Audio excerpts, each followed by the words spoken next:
Today's market action reflects cautious optimism around a de-escalation. In the event a near-term resolution is reached, our next guest says the backdrop for global equities is still constructive.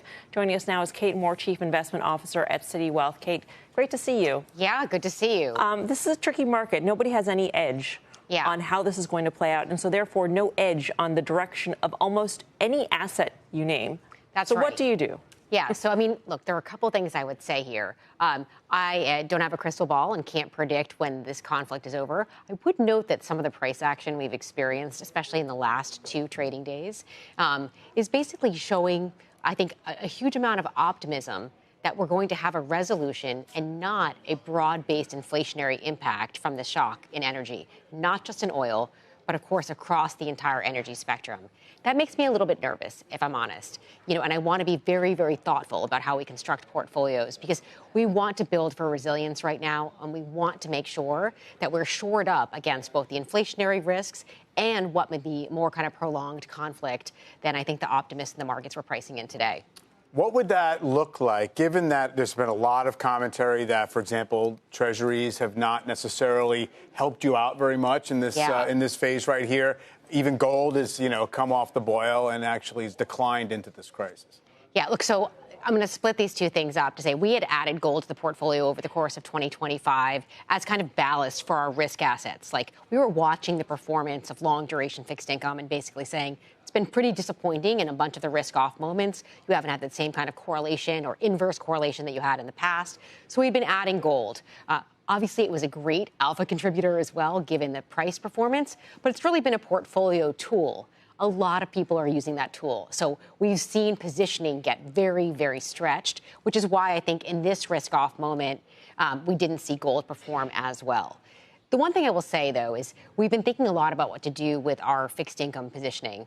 We actually added some short duration last week. We trimmed some of our emerging market debt, both in response to kind of the price action or the lack of price action or the lack of yield move as a result of the crisis. And also, frankly, even though we had been in the camp, and we still are in the camp, that inflation is likely to be peakier than many people had expected, spicier, if you will, over the course of 2026, making it more difficult for the Fed to be cutting.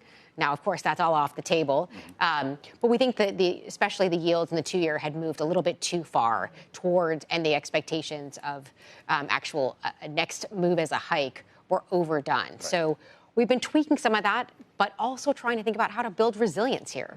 How are you thinking about ex-U.S. trades, which had been so hot until this happened?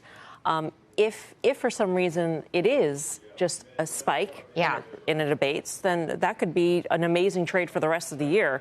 But it is the risk that you're taking, in terms of people aren't really thinking about sort of that outlier scenario. Yeah. Look, so many people got themselves incredibly jazzed up about, especially owning, I would say, European equities over the course of 2025. And a big point we made at the beginning of this year was that almost all of that move was multiple expansion. This was not a fundamental improvement. And we felt that the earnings were going to have to grow into the extended multiple. The U.S. has a very different set of companies with different balance sheets, different cash flow, different business models. And Europe, a much more kind of value-oriented market, that requires, frankly, a significant upside in growth because of its operational leverage in order to grow earnings, needed actually a strong macro backdrop. I think that story has come off. And even if we end up having a resolution to the crisis in the near term, or at least a pause, natural gas is permanently, semi-permanently disrupted. And we think the inflationary pressures in Europe are going to make the growth story much more complicated. So we were already a little cautious on what could happen from the earnings side in Europe over the course of 2026. And this crisis is actually making us less constructive still. So we're not in the camp that you rotate away from the U.S. into Europe.